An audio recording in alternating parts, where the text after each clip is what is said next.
So, your market analysis graphs are spiking, your fingers are literally flying across the keyboard, and boom, you found it, a winning product.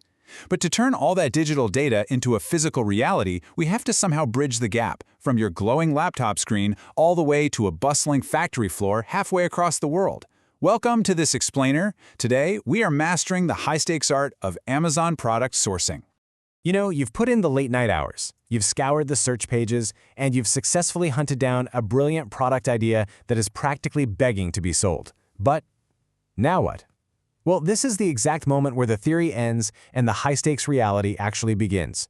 We have to take that brilliant digital idea and transition it right into the fast-paced, physical world of global supply chains. Okay, let's dive into this.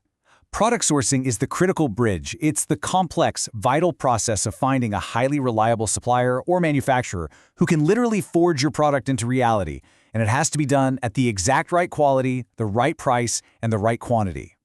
If product research is the spark, sourcing is the fuel that gets your physical product sitting on a massive warehouse shelf, ready to be dropped into an Amazon package. All right, part 1, hunting versus sourcing, deciding what versus where. Look at it this way. Product hunting is strictly about deciding what to sell. It's all the data analysis, the graphs, spotting the trends before they blow up. Product sourcing, on the other hand, is entirely about deciding where to get it. So, hunting is the what, sourcing is the where, and frankly, you just cannot have a successful Amazon business without mastering both sides of this equation. Moving on to part 2, finding suppliers, sourcing methods. When you're ready to build out your supply chain, you've basically got 3 main avenues: manufacturers, wholesalers, and local suppliers. Each one serves a completely different type of seller, and honestly, choosing the right one is step number 1. Let's rapidly break them down. First up, we have manufacturers. If you go straight to the factory floor, straight to the company that is actually molding the plastic, stitching the fabric, or assembling the tech, you are going to secure the absolute best possible prices. Why? Because you're cutting out every single middleman. Next, we've got wholesalers. Imagine those massive, cavernous warehouses, stacked floor to ceiling with pallets of goods. Wholesalers buy in massive bulk directly from the manufacturers, and then they sell them to retailers like you. Why go this route? Well, it's the perfect choice for sellers who need smaller order quantities. You might pay slightly more per unit, sure, but you don't have to order 10,000 of them all at once. And finally, local suppliers. Think of delivery trucks moving smoothly right through your own city. Going local offers some really distinct advantages: lightning-fast delivery times and incredibly frictionless communication. There are no major time zones to cross and absolutely no language barriers to hurdle. Okay, part 3, vetting suppliers, choosing a partner. So the crucial point here is this golden rule.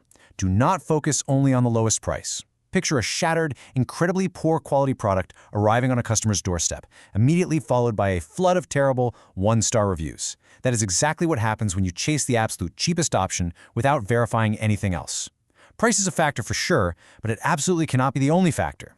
Beyond the price tag, you need a rapid-fire mental checklist. Product quality, that ensures your customers actually stay happy. Experience and reviews, that proves the supplier is actually reliable. Fast, crystal-clear communication prevents wildly expensive mistakes down the line. Production capacity means they can actually keep up when your business scales and goes viral. And shipping options directly impact how fast you can get your goods moving on a container ship. You literally must vet for every single one of these criteria. Section 4. Securing a sample. Inspect the quality. So, you've talked to the supplier. The price looks fantastic, their capacity is great, but honestly, how do you actually know it's right? How do you know that the physical reality is going to match their flawless sales pitch? Here's the deal. Always request product samples before you ever place a large order. Just imagine the feeling of tearing open that package on your desk and pulling the product out. You have to physically inspect the lifelike textures. You need to test the durability, check those vibrant colors.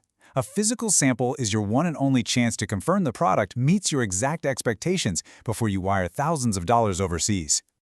All right, part 5, finalizing deals. Discuss details. Now, there are 4 main details you need to quickly and decisively nail down.